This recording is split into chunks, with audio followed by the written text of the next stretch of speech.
I give another very interesting example of how these ulama do such grave injustice to the word of Hazrat Muhammad Sallallahu Alaihi Wasallam by insisting on their literal meaning.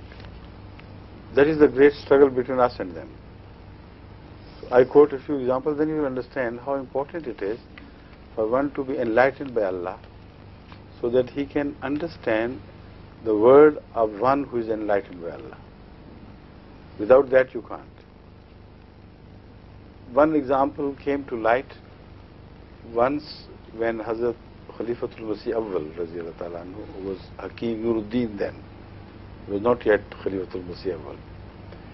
He was traveling in a train when somebody was suited, booted and well-to-do person. He was sitting there, and he was later on discovered to be a Nawab, a prince of a stately family.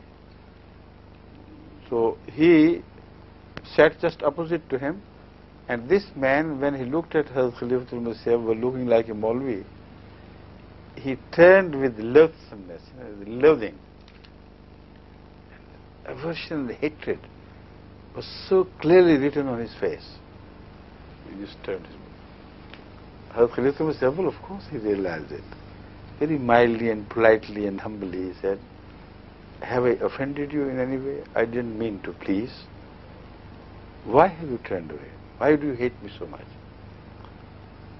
So the way he approached, he appealed to him. And he turned back and said, "Look here, I'll tell you. You are a mullah, obviously. I hate all mullahs." He said, "Why? What have they done to you?" He said, "I'll tell you my story and then you'll realize what they had done to me." He said, "I was a son of a great prince, and my father was very religious. He insisted that despite my being educated in convent school, all the best Christian education which is available, he said, you must also go to the mosque and learn religion from the mullah." So in obedience to my father, I did so. There he said, one morning, our mullah told us that, "Do you know the source of river Nile, where it is? Where does it come from?" So I said, he said something, he didn't know. Of course, from somewhere, some mountains. He said, "You don't know, stupid boy. It is coming from the moon. You see, when you look at the moon, there are some mountainous, regions, vaguely appearing. They are the mountains of the moon, and from the moon mountain, the river Nile is descending." He had some common sense, and he was educated in a Christian modern school. He said, "Maulvi Sahib, what do you mean? What is this trash? It's coming from moon, this Nile?" He said, "Yes, Rasulullah Sallallahu Alaihi Wasallam said it. And if you say no, I'll kick you out. You're kafir and run away and never enter this mosque again." So he said, I ran away from the mosque, never to enter any mosque afterwards. He said, I reacted so powerfully that I became a Christian. And remained a Christian till I grew old. Not old but young, quite some to adult age.